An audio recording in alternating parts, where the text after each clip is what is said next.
নমস্কার, আমি অঞ্জন বন্দ্যোপাধ্যায়। আনন্দবাজার.com আপনাদের সবাইকে স্বাগত জানাই। আপনারা দেখছেন অঞ্জনের সঙ্গে, আর আজ অঞ্জনের সঙ্গে রয়েছেন প্রদেশ কংগ্রেস সভাপতি তথা এই মুহূর্তে এবারে নির্বাচনের জোটের অন্যতম প্রধান সেনাপতি অধীর চৌধুরী। অধীরবাবু, আপনাকে স্বাগত। নমস্কার। কি বুঝছেন আপনি বলুন তো এবারে ইলেকশনটাতে? এবার ইলেকশন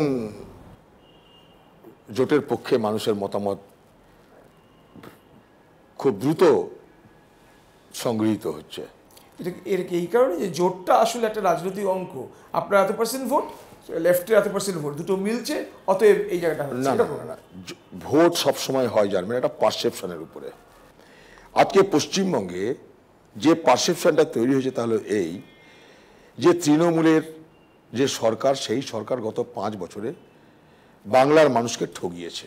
মুখ্যমন্ত্রী সম্পর্কে মুখ্যমন্ত্রীর যে উপরে যে বিশ্বাস ছিল, সেই বিশ্বাসটা ক্রমে আজ অবলুপ্তির পথে। অর্থাৎ ট্রাস্ট ডেফিসিট এত বাড়ছে যে সেটা কিন্তু কিছুদিন আগেও ভাবা যায়নি। আমার দুটো কথা আছে এই প্রসঙ্গে। এক, আমি যদি মেনেও নিই আপনার কথার সারবত্য, যদি মেনেও নিই, আপনি বলছেন অতএব আমি মেনে নিচ্ছি যে সাধারণ মানুষ এখন একটা পারসিভ করতে শুরু করছে এই সরকার দুর্নীতি সরকার।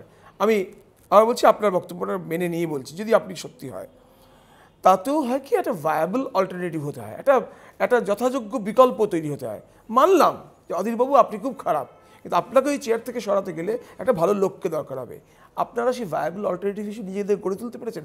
ভায়াবল অল্টারনেটিভের যে কথা বলা হচ্ছে এই মুহূর্তে, ভায়াবল অল্টারনেটিভ বলতে কি বোঝায়? একটা ব্যক্তি না একটা জোট, একটা ব্যক্তি? জোট মানে একটা শক্তি, একটা ব্যক্তি, একটা রাজনৈতিক সমীকরণ, কোনটাকে বলে ভায়াবল অল্টারনেটিভ? মমতা ব্যানার্জি বিকল্প শক্তি ছিল, মানলেন। আপনাদের বক্তব্য হচ্ছে যে ভাই আমি যখন সিপিএমকে সরিয়েছি তখন আমি মমতা ব্যানার্জি আমি ছিলাম বিকল্প শক্তির একটা প্রতিমূর্তি। তো সেই বিকল্প শক্তির প্রতিমূর্তিটা যে কেমন ভঙ্গুর, কেমন দুর্নীতিগ্রস্ত, তা কিন্তু আজকে মানুষের কাছে প্রতিষ্ঠিত। আমি মনে করি আজকে দুটো রাজনৈতিক শক্তির মধ্যে লড়াই, রাজনৈতিক শক্তির মধ্যে লড়াই, যে রাজনৈতিক শক্তি জিতবে তারা তখন মানুষকে মুখ্যমন্ত্রী, উপমুখ্যমন্ত্রী যা হোক উপহার দেয়। আপনার জোট যদি ক্ষমতা আসে, হ্যাঁ, মুখ্যমন্ত্রী যেটা কি হবে তখন জানা না, লেফটের থেকে হবে নাকি আপনার থেকে বলতে পারো, সেটা যখন সেই সময় এতটা ভেগ রেখে আপনি যদি কিছু না, কিচ্ছু ভেগ না।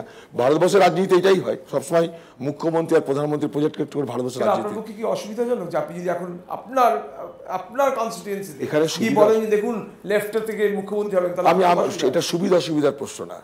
প্রশ্নটা যেটা হয়নি সেটা হয়নি, এখানে সুবিধা অসুবিধা কোনো প্রশ্ন নাই। যেভাবে হয়েছে একটা দুটো রাজনৈতিক শক্তির মধ্যে একটা সমীকরণ হয়েছে, নির্বাচনী সমীকরণ, ভোটের সমীকরণ, এই সরকারকে উৎখাতের সমীকরণ। এটা সমাপ্ত হবে, দ্বিতীয় পর্যায়ে শুরু হবে।